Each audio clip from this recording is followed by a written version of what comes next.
Hello and welcome to the Anna Asks podcast. I am your host, Anna Cusack, and today I am speaking with Tara BROUGHAN. Now, I have tried to record an introduction for Tara about 3 times now and made an absolute meal of it. She does a wonderful job across a whole range of areas and topics: human rights, parenting, and anti-bias education. And I am so excited to have her on the podcast today to bring all of these topics to our ears and to our awareness in a way that brings us closer to them rather than repelling us away from these topics that can sometimes feel really uncomfortable. So welcome, Tara. Thank you so much for having me, Anna.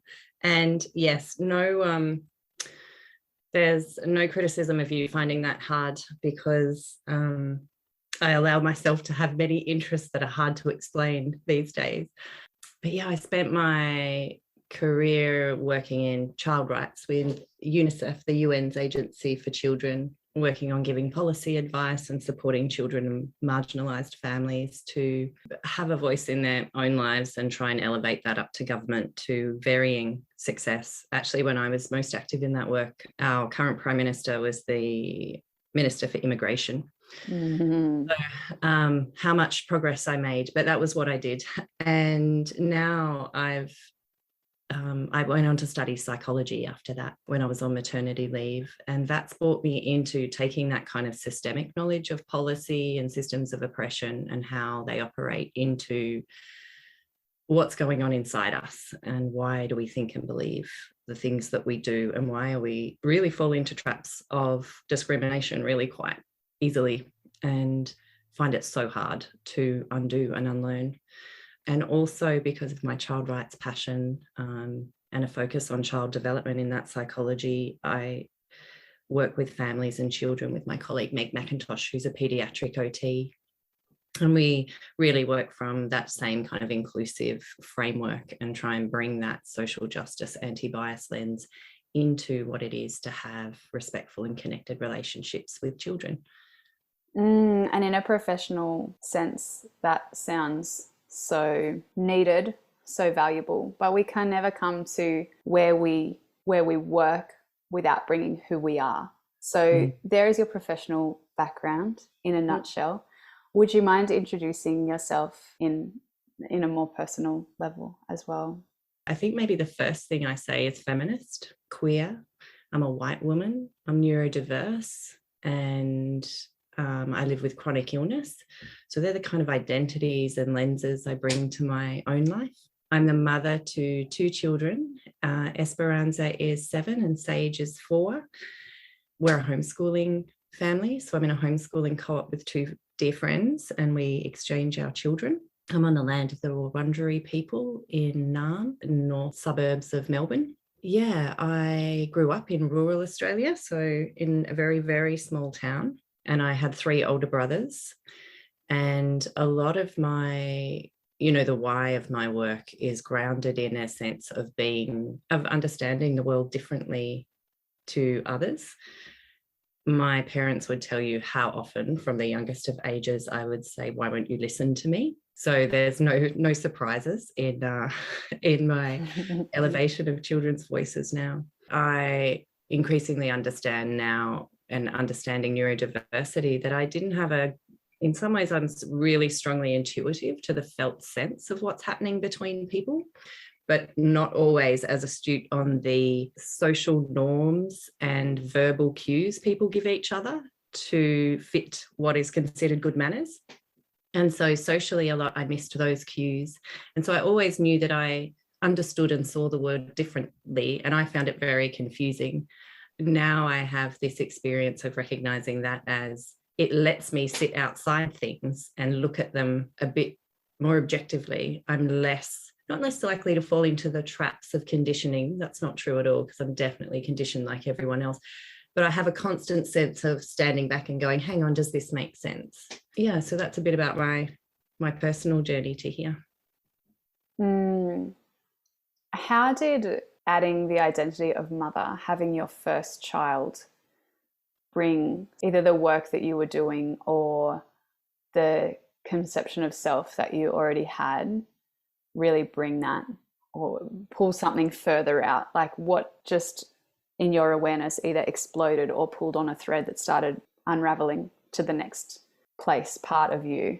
Yeah, I remember really, I mean, look, as with everyone, that matrescence is just such a tearing open of everything, isn't it? And really with my first daughter, I was very, I just loved, I've always loved young children particularly, and spending time with them and babies. And so it was such a joy in it that I had a baby all of my own. And I still very much wanted to hold my sense of career woman and social justice human rights person, because my identity was so tied up in my work identity. I very much wanted to hold both of those things. And actually, I think that holding that balance was really, now I look back and see how tightly I was trying to hold identities rather than letting them change and move, and trying to pack both this new identity alongside this former one. And not that they can't coexist, but I was trying to take 100% of each and keep them both rather than letting integration happen. And then in terms of what I brought in, I went back to work when my daughter, I went back for a couple of days when she was 10 months old, and actually my partner did a lot of the care, and we had a nanny, but I traveled a lot for my job as well overseas. So it was, my partner carried a lot of the load there, as he rightly should. But also the thing I remember holding really tangibly is, how am I going to hold these ideas of child rights and these ideals of respecting children and bring that into the everyday of my relationship with this young person? And actually just recently I found my notes that I typed up to our first nanny, and what a nightmare. She must have just been like, oh my God, I was very, very specific about, before picking her up, you need to ask her, I said it in a respectful way, but this is the way we communicate with her. This is the way we offer choices. This is the way we listen. This is the way we explain our own boundaries, kind of thing. And I'm probably more relaxed with that now than I was then, because I've become a bit more relational. But with your first, I was so really focused on that this would be a respectful and equal relationship, just at different levels of development. Very interesting. You have written within your work at UNICEF and various organisations. I saw one publication you'd written that was about translating the United Nations Human Rights of the Child document into a more accessible format. And to have that background and then become a mother to a defenseless infant after that, and knowing all of the horrible things that go on in the world, it must have been a tightrope to walk for you in some ways. Trust another with your child. Yeah, it definitely was. I can find the value more in my children being able to navigate different relationships, knowing that the vast majority of the time living in the family they do, that will be the foundation of their sense of self. But certainly that letting go.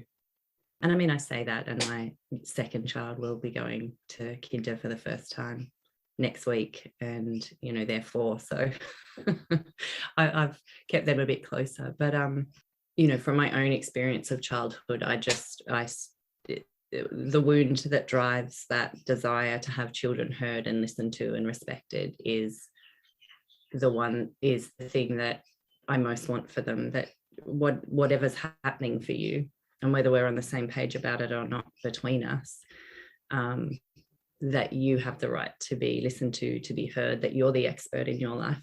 I'm not. I don't understand, what it is to be 7-year-old in 2022.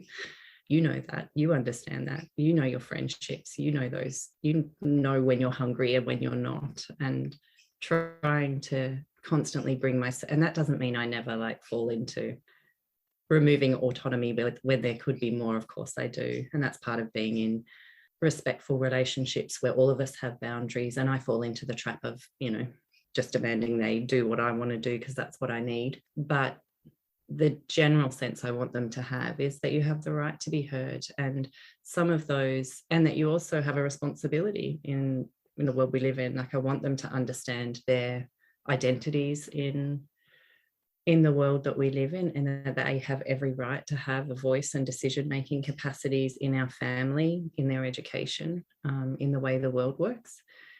And they also have a responsibility to understand the ways in which we live with a lot of privilege, and they have a lot of access to things that many others don't. And I want them to deeply understand their responsibility.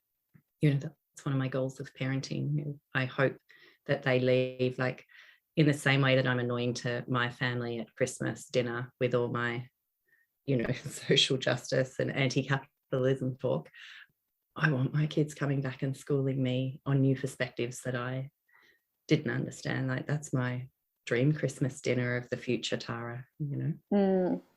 One thing that we share is a real drive towards being personally accountable and assisting others to see the ways that they can feel accountable rather than attacked when privilege is in the mix of their experience, and a lot of the time not even noticed, because that is part of privilege.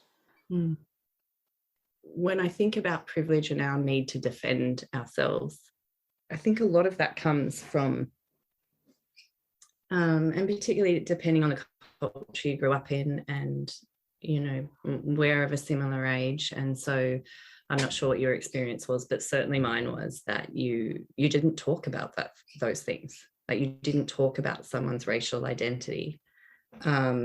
You didn't talk about someone's disability. You didn't even look at them. If they had a visible disability, you were to look away and not talk about it.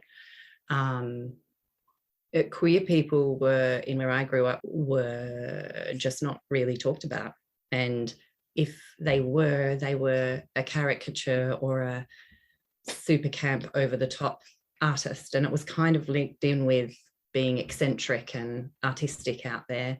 And people who were, I'm sure there were many more queer people than I knew about growing up, but the ones who really could not mask it or refused to, their families were pitied a bit. And so, but all in a well-meaning way. And that's the thing with it, that my family, a really beautiful community family, invested so much in their community, deeply compassionate people. And the culture of that time is we don't talk about it, and we look away from difference. And of course, the message that sends is there is a right and a normal way to be. And if you sit outside of that, we can't talk about you. And that sends a clear message. We think we're not saying anything, but we're saying a lot with that. And the definition of racism or someone who was discriminatory was someone who was actively using slurs or calling out windows or being violent. We just need to reshape our understanding that we are all socially conditioned. That is the reality. We can't, everything about us is a combination of there is no nature and nurture versus nature debate. They exist together and affect each other and inform each other. And when I talk about social conditioning, what I mean is what we learn, and this comes from the work of Bobby Harrow, who's an African-American woman. She talks about the cycle. She wrote this back in the 90s, the socialization cycle. And that is that we're born into a family and we come here with a clean slate. You know, we arrive, we don't know what to value, we don't know the norms. And from the very minute we arrive, we begin to be conditioned about what it is to be valued, loved, accepted, who is the same as us, who is different from us, what is okay, what isn't, how to be a good person or a bad person. All those things are conditioned into us. And some of that's very explicit, you know, boys don't cry. And some of that is subtle, even when we think we're being really open to, you know, different experiences of gender, for example. I mean, you watch when a little boy picks up a doll and plays from it and really sit with the vibe. There is shifts of discomfort. There are men looking away. There's laughter. So we might be saying, oh, they've always had access to the dolls. They can play with it if they want. But actually, children rely on us for their very survival, especially young children. So they are so acutely attuned to what the messages that we're sending with our words, with our attention, with our breathing, with our body language. And so we are conditioned from the get-go. One of my favorite studies that show this is they put a baby in a room, and I forget what names they gave the baby, but one was I think like Beth, and one was Sam, something like that. But they put the baby in a pink suit, called it the baby Beth, and they put the baby in a blue suit and called it baby Blue. And they just sent an adult in and said, interact with the baby in there. And when they put that same baby in at the pink suit with a seemingly girl name, they held the baby horizontally. They, like in a cradle position, they spoke softly, aren't you a pretty little girl? Aren't you a sweet little thing? And when they sent them in with the baby in blue and with a boy's name, they held the baby upright. Look at you, you big, strong boy. Look at you. So from the very minute before they've got any sense of who they are and what that means, we are schooling them to be a thing. And then that's either in that cycle of socialization, that's either, and this happened to us, right? So we are trying to unlearn things from implicit memories we have from before we can actually remember, which is actually harder. You know, when people say, don't worry, they won't remember. It's actually worse when they can't remember. If we can remember something from when we're 10, we can look at it objectively with our adult mind and challenge that and go, hang on, that's a really problematic thing that happened. Or, my dad's saying that about queer people, that was messed up. But what we were taught implicitly before we can remember, that's just what we know to be true, with no way of actively examining it now from a new perspective. And that's either reinforced when we leave the family, or, you know, we start school, we get out into culture, we access art, music, video clips, movies, TV shows, we go to church, we go to sports clubs, etc. We begin to learn how our family fits into the dominant culture and how they don't, and how we fit into the dominant culture and how we don't. And then we're either punished or rewarded for going along with the dominant culture. We're rewarded by social inclusion, by being welcomed, by being told we're good, by being valued, by being held up as an example. Aren't you the good girl that's quiet in class? Why have you always got to be difficult, right? So we're schooled about what the rules are, what the social norms are, how we can be valued. And that'll be different based on our identity. How we value boys is different to how we value girls, how we value Black people compared to how we value white people. What the standard we have to show up for is different depending on the identities we come in with. And so often we are driven to fit in. So we will try our best to fit in with that dominant culture. And if we don't, we have to accept some of the punishment, as mild or as severe as that might be, of stepping out of it. And so she calls it the socialization cycle that just keeps rolling forward in a self-perpetuating, and then that informs the systems. So the next, we turn on that is that that affects the systems of power. We're now in the structures by which we live, the institutions with which we must engage to live in this society, the productivity that's required of us. And it's like a wheel going down the hill that's self-perpetuating. And so to step out of the wheel is hard enough, but then to try and be part of the movement to push that wheel, to stop that wheel from rolling down the hill, is really hard work. It also asks us to challenge the very things that we might be valued for. So if you're valued for being a nice girl, and we've seen this, with Grace Tame, right? If you're valued, one of the values is you need to be a good girl, nice and polite, and be very grateful to have a platform next to a powerful man. Then to undo that conditioning and be like, I don't need to be that. I refuse to be that because this system's actually fucked for me or for other people. And I refuse to continue this cycle. I have no interest in the objective values of the Prime Minister's response to the sexual violence against women in this country. And so to hold up that form of integrity and challenge, well, which is more important, this or the inner sense of myself that says, I can't be rude, I can't be rude, I can't be rude. But that's what happens when we have conversations about discrimination and privilege. When someone says you're privilege, you know, I've had a really hard life, or I'm a really nice person. So that's got fuck all to do with it. Privilege is not about benefits you had, it's about obstacles you haven't faced that other people do. And you either want to be a part of getting rid of those obstacles or you don't. It's not about your value as a person, all of us have privilege, right? Everyone has some forms of privilege. Most of us have some form of, you know, marginalization as well. It's not about good and bad. It's not about prescribing this value to yourself. It's just the way the system is. One of the other things I really notice is this sense of like, oh, you're always bringing up, you know, hard topics, or, you know, I'm sure you get this on your page too. And I'm like, oh, you know, you're bringing us down here. And it's like, you know what real fucking hope is? Real hope is saying that's a problem and I believe we can do it differently. That's optimism. That's hope. Covering your eyes and ears and being like, la, la, la, la, la, la, la, let's all talk joy and light. That's not real optimism. I really believe in the heart of having a hard look at things and creating space for us to name what's hurting people, what's problematic, and saying, yeah, I believe that we can create a different way of being. Yeah, you're not going to find pictures of cute puppy dogs for the sake of it on our on our page, butterflies and rainbows and unicorns. One of the things that struck me towards the end of your discussion there was around privilege not being the fact that nothing bad has happened to you.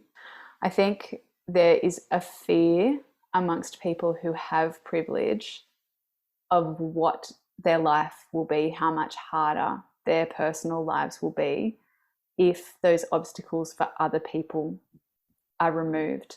And I noticed that around conversations, you know, as we're recording this towards the end of January, it's just been January 26th, Invasion Day, Australia Day, Day of Mourning.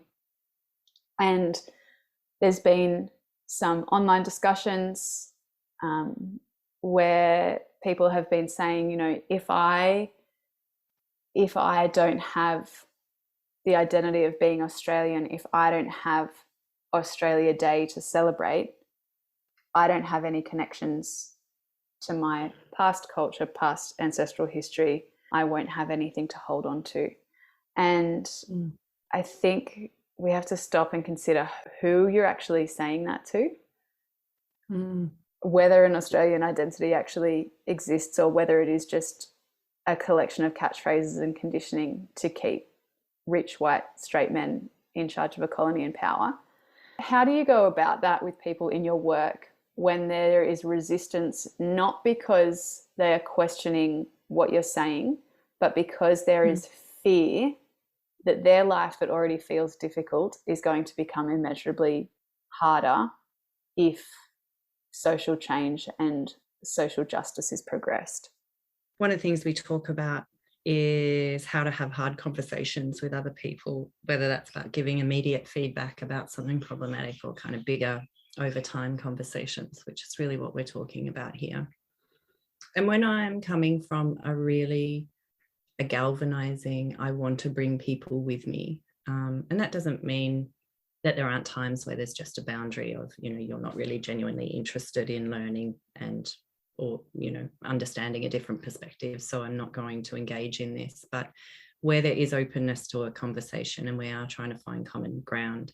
And, you know, I believe we're always teaching what we most need to learn ourselves. And I talk about how when we're being righteous, we're actually just investing in our own platform. And because I love a bit of righteousness and a bit of a rant. But if I'm genuinely looking to engage with someone and I move toward righteousness, then I'm actually just elevating my own voice, creating a space for everyone to have a listen to how right I am. If we really want to connect with people, because it is scary, is to have your whole identity and ways of knowing in the world challenged. That is is a confronting place to be. The first is to look at the shared values, like, you know, and this is conversations I have in my family where I might say things like, look, I've witnessed you to be some of the most community driven people that I've ever met.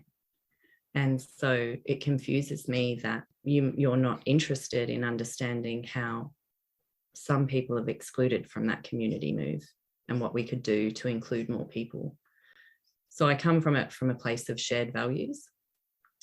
And when I think about what people might lose, like Australia, there is no person in Australia who isn't in some way severed from their ancestral lineage, because we've all come from some kind of cleaving. Now, whether we were on the side of being, from, and many of us are some form of combination of this, whether we were colonizers or whether we were put on a boat and sold for our cheap labor or whatever in this new colony. And I think that is part of Australia why it's so hard to have a conversation, because we're actually clinging at a sense of culture and identity in white Australia that is so flimsy that we want to clutch all the harder, because there's nothing much behind it. And the reason for that is because we haven't done there's many reasons for it, but one of them is a full truth telling.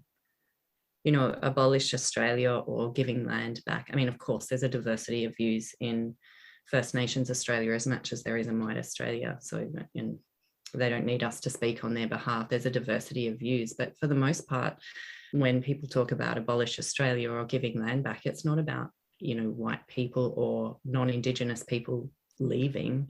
It's about honouring Indigenous, the First Nation ways of knowing and being and governing their lands, and that we could benefit from that everyone would benefit from a new way of understanding how systems and communities and people can work together and govern. To me, it's like holding on to the scraps of something, this flimsy identity of something. And it doesn't mean that we can't connect with our history that we have and the lineages that we come from, because each one of us should do that, of how this country came to be, how it was created, and what happened to make it work the way it does now. Like, that is not an identity grounded in truth or with any sense of, like, what do we want to take forward from that? Other than it being morally wrong. I mean, obviously, but it's, people are like, that happened a long ago and it had nothing to do with me or whatever. But it's like, we are all deeply connected and anchored by the things of the past. And of course we are all, I mean, how much does like every white man know about World War II, right? Like, of course we are anchored by these massive moments in history. But I believe we're anchored to them through, we can only know what we know about them, and therein the powers that be, the institutions that be, that really have a strong pull towards what is taught in schools, what the purpose of school education is, are clinging to that too. And you can see that in discussions about national curriculum and politicians weighing in on what should and shouldn't be taught in schools. And I think we could go on that tangent for a long way. But one thing I want to weave back to is when you were discussing your experience growing up in a very small town as a queer person, where the only queer people you may see are essentially a stereotype or caricature of the artistic gay of the village. It brought to my mind some of my experience. I am also a white person and I am a straight person. I grew up in a city and I travelled by bus to school, and on our bus there would be a whole lot of different racial or ethnic backgrounds. There were some very flamboyant and artistic people. There was the whole spectrum of gender expression and people of different sexualities as well, different interests. And I was part of this little section of our city or of our town that really did feel like a melting pot of all of those good things. And I have the experience of complete acceptance of gay people in the generations above me within my family. And I'm bringing that up because I still had an experience recently that showed me that I am prejudiced, and it rocked me. So when we had a period of lockdown in 2020, there was a period of time where adults who lived alone could visit or spend time with another adult who also lived alone. And if they had children, those families could come together. And I don't know if it was possible to be, out in public exercising or having recreational time at the time. But what happened was I was at a park with my daughter and I was really missing my friends. And I saw two women, and I think they had 2 or 3 children between them, and they were on bikes and they were just having a nice time together. Yeah, laughing and having a beautiful day in the sunshine. And I had a pang of jealousy, and I thought I'd really love to see my friend too, but I don't want to break the rules. And there you go. There's a rule breaking little thing for me to work through, isn't there?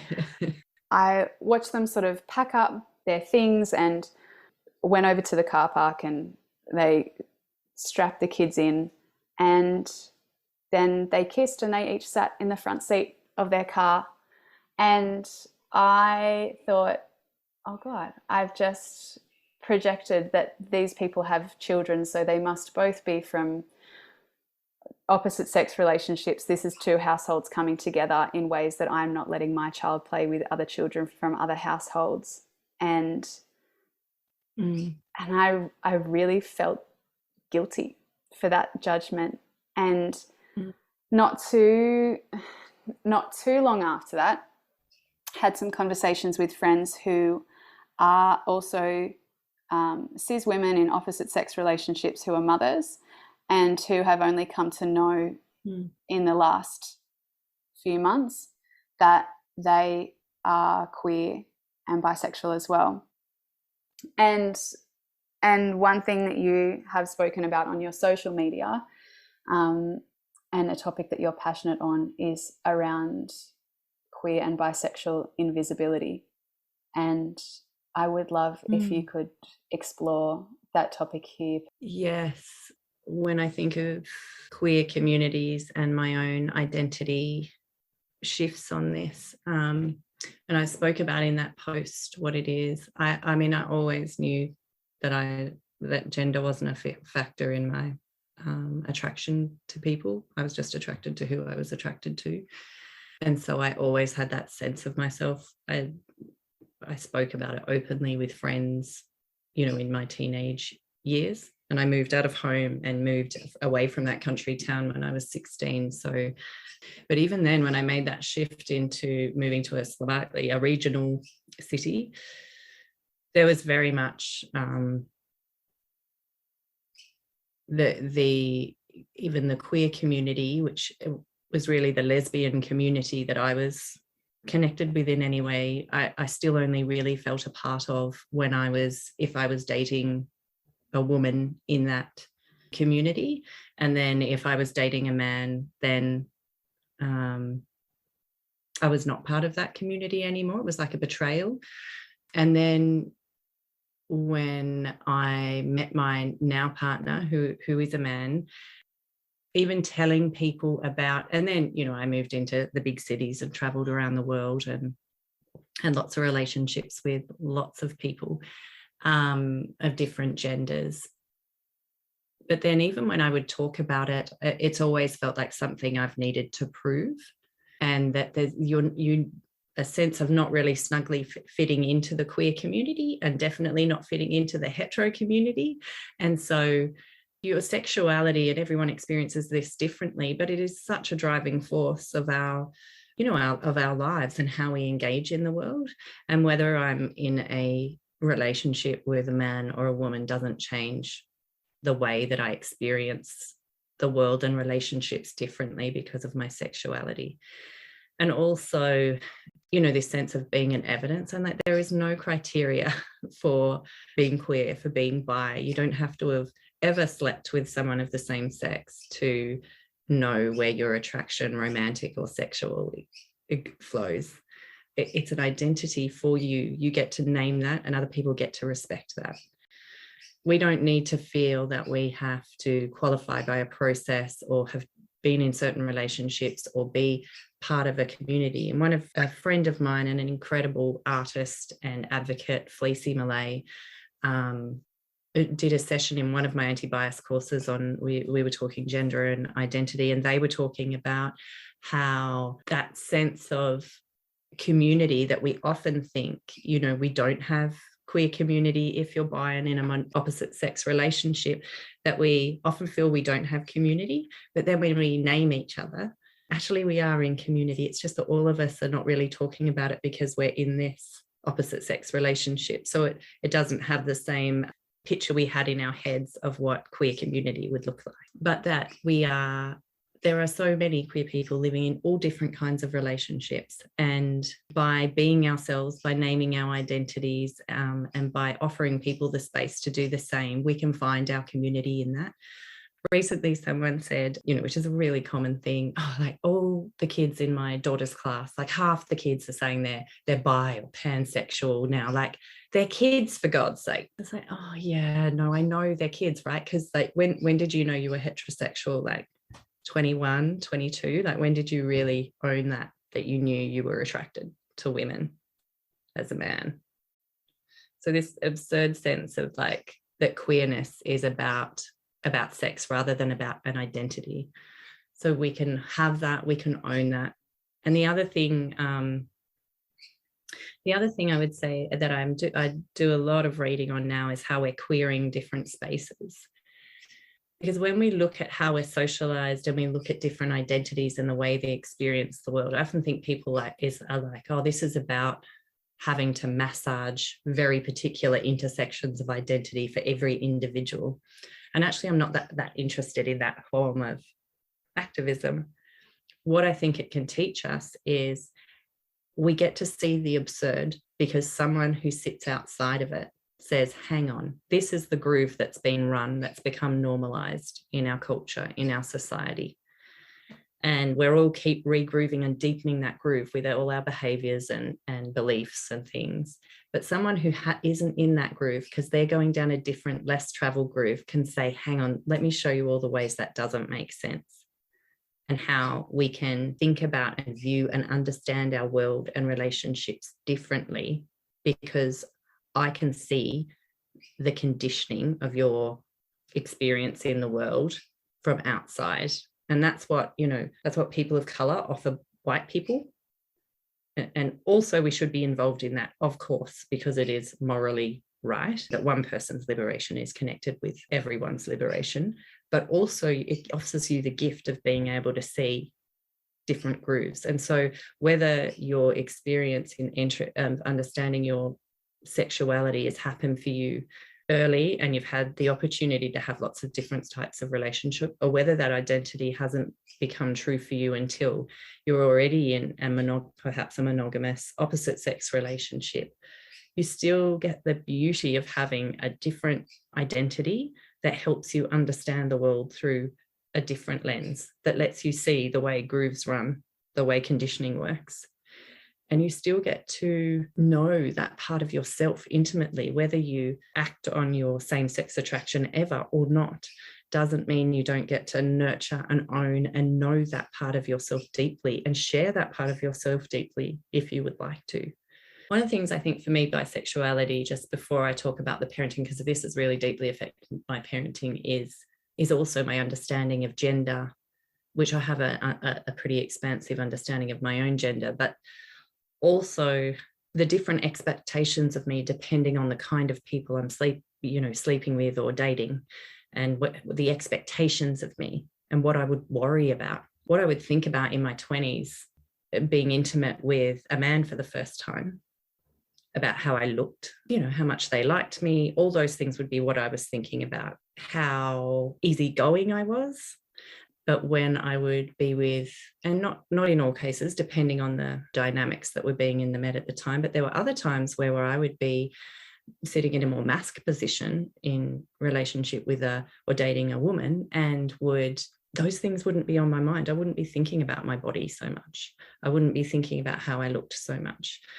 I'd be thinking about what I was doing, how funny I was being, so it's made me realize, and at the time I didn't see this with the clarity, but it's made it really clear to me from just how radically different our inner experiences are based on either nature and nurture, our conditioning into gender is, and how even my sense of whether I worried about how many roles my belly had was entirely different depending on the gender role that I was performing at that time.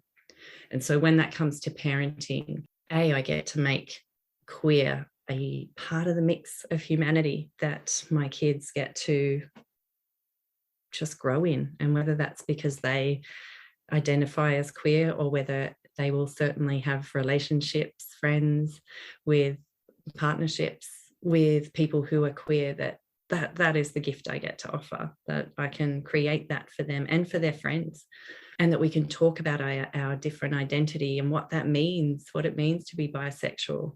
And really, I like to really center that with my kids because it is invisible often, even though bisexual folks are the most common queer folks. And there was a stat recently, and I just desperately want this to be different, and I hope to be part of my parenting, from the Australia Talk survey last year, it was March last year, and like 44% of people said they would hesitate to be in a relationship with a bisexual person. They didn't get into the whys. I mean, we know what a lot of the discrimination is around bisexual equals promiscuous, or, you know, it's on the way to gay, or... Yeah, I think when I've been speaking with mothers who are exploring this, something that came up in our conversation was this perception that if you haven't experienced a sexual relationship with people who are not men, then in some way you'll be feeling that something's missing and you'll go looking for something outside of that relationship. That doesn't actually make sense when you think about it, but that's the thought that pops in. It's like, oh, well, how does your partner feel about that? Are you going to act on it? As if like you're one, you know, even if you're hetero, or even like that this one male partner. I mean, you know, I'm sure you love your partner dearly, right? But they're not fulfilling every fantasy you ever had. That doesn't mean you're actively looking for the people who will be able to fulfill that for you because they haven't got it. It's just an absurd notion that. And that's not to say there's not lots of ways to explore your sexuality in relationship. We're not all monogamous. Secondly, there are ways in monogamy to include other lovers. So I just want to say it doesn't mean you never can, and to be open to those conversations. But secondly, it is not the natural progression. Most people that are in relationship are not therefore looking, oh my God, I'm going to missing out on this thing, because your sexual identity is about your identity.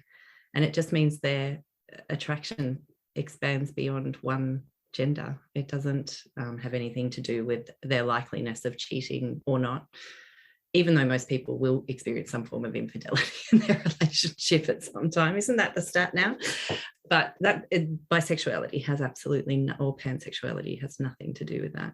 One thing that comes up in the discussion of literally everything that challenges the way that our society, white-centered, heteronormative, neurotypical society kind of works is but what about the children? What about them? Yes. Oh, what about those children? I wondered if you could touch on for a moment.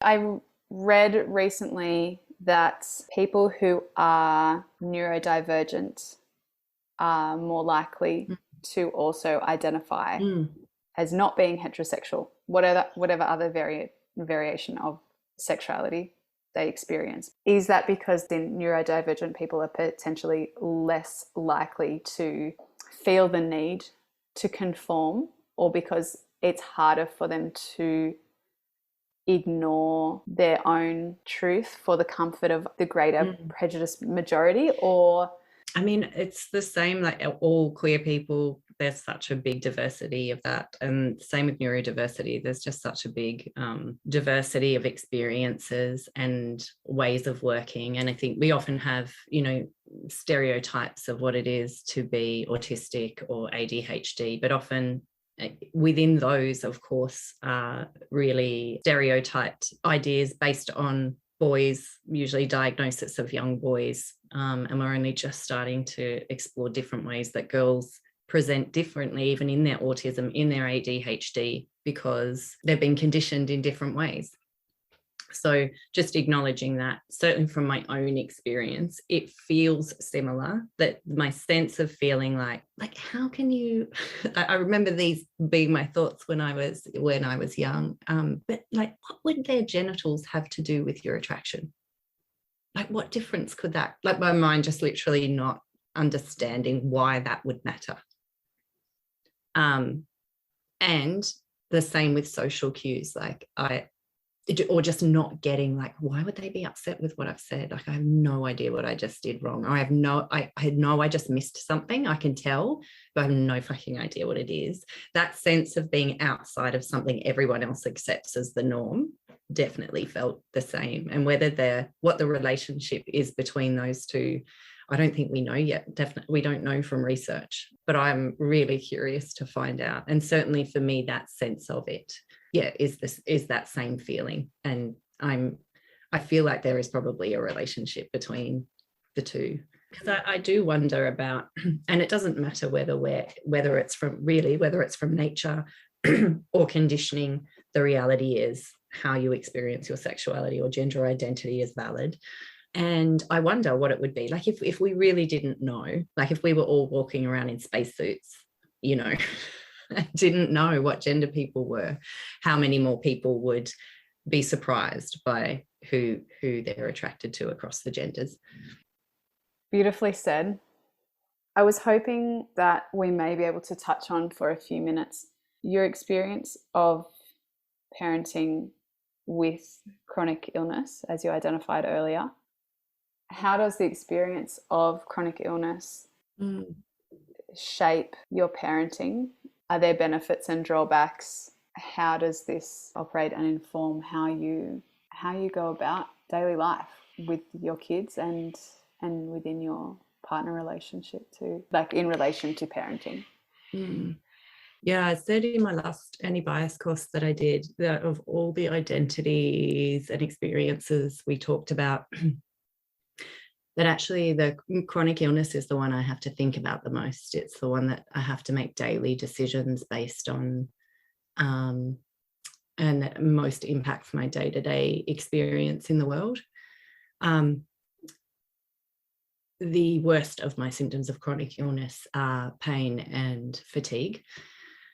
And for someone who really highly values those respectful relationships with children, of doing the work of quality relationship with young children, and young children are all children, all intimate relationships, but young children really know how to push those buttons to help you grow, don't they?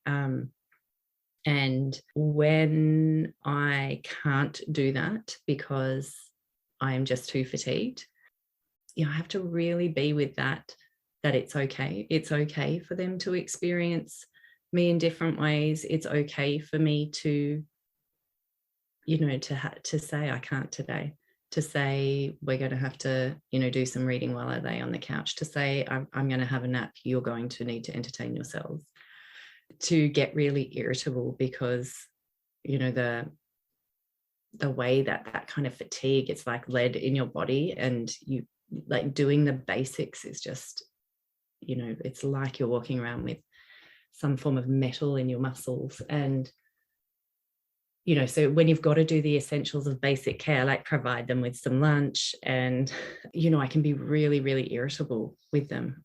It also just affects my planning. If I know that I'm going to do something quite physical and that I will need 2 slower days after that, then it affects like what I'm going to do. And because I am in like a co-op with homeschooling as well, I have to think about, when am I going to do that thing so that I've got more energy on the day that the other kids are coming.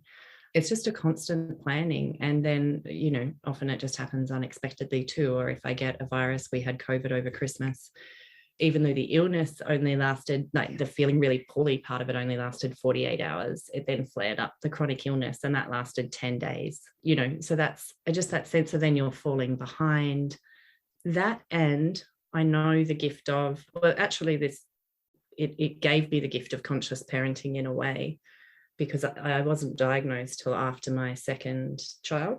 I went and tried to be diagnosed after my first, I had no idea what was wrong, but after my first baby, because obviously pregnancy and labor really wore on the body.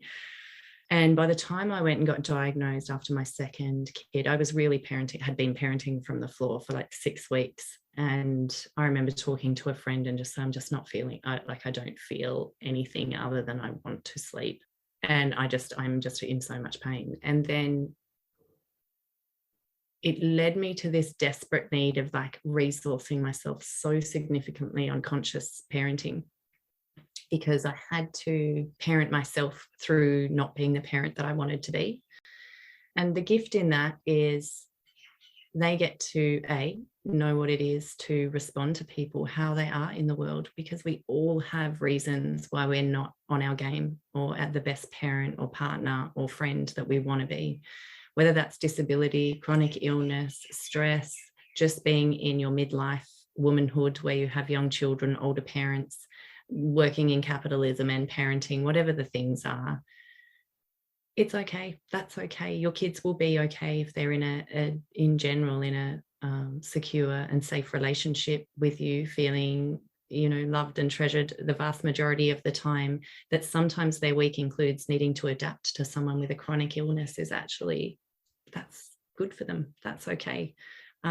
What does that teach them about acceptance themselves? What does it teach them about honoring themselves, especially my daughter? What does that teach her about saying, no, this is a boundary of mine and other people are going to step up and I'm not a superhero? What does that teach her about just hearing from a parent that's really responsive, having times where I'm just like, no, I'm not listening to your complaint about lunch right now because I'm going to rest. And today my body is a higher priority. That's okay. That's okay for them to experience that. It's actually beneficial. And even though it hurts me because I want to be this 100% parent, none of us are, and we can't be. It's just impossible. And it also gives me a wonderful gift to bring into the kind of parenting work that we do with families, to talk to them about the times where things don't go well for me, or where I do yell or fall into because I'm just so tired and irritated, just like all of us are, at some times, and that is all okay. And how we can go about repairing with kids, how we can go about the conversations about different bodies and the ways different bodies work and move in the world, and how constant productivity doesn't make me more or less valuable than anyone else. And also what it is to ask for help in relationships, to have a high responsiveness in your partnership, that they know when he requires extra support for whatever reason, that I'm responsive to that, and that when I require extra support because of my chronic illness or another reason, that he is responsive to that and has to step up in a different way. And to watch me ask for help from my friends, or to just say to people, I'm really tired and flat today. And that's okay. I don't have to be different to who I am, because my body works a bit differently, and that's okay. Just like anyone else's body that's different is okay too. Thank you for sharing your vast breadth of experience and theoretical knowledge and practical application. If people want to engage with you or continue learning alongside you, where is it that we can connect with you? Yeah, so you'll see how there's a desert of nothing on my socials, and then I'll dump a lot of content, so bear with me. But on Instagram is where I'm most active, so I'm at TJ BROUGHAN. Also for parenting stuff is at Megan Tara, and the website is megantara.com, and mine is currently in development. But yeah, come and follow us anywhere there. It's kind of where we're having the conversations, and I'm really responsive to questions as well. So if there's particular things anyone would like more conversation around from anything we've talked about today, or anything else on any of those topics, then yeah, send me a DM, because I love questions and what people want to hear. And Meg and I do have a couple of parent groups starting up that focus co-regulation in the family, I guess, and managing big behaviours and those kind of things for lots of different kinds of families. So you can find out more about that in those spaces too. Beautiful. Thanks so much for being here, Tara. Yeah, thank you for creating the space.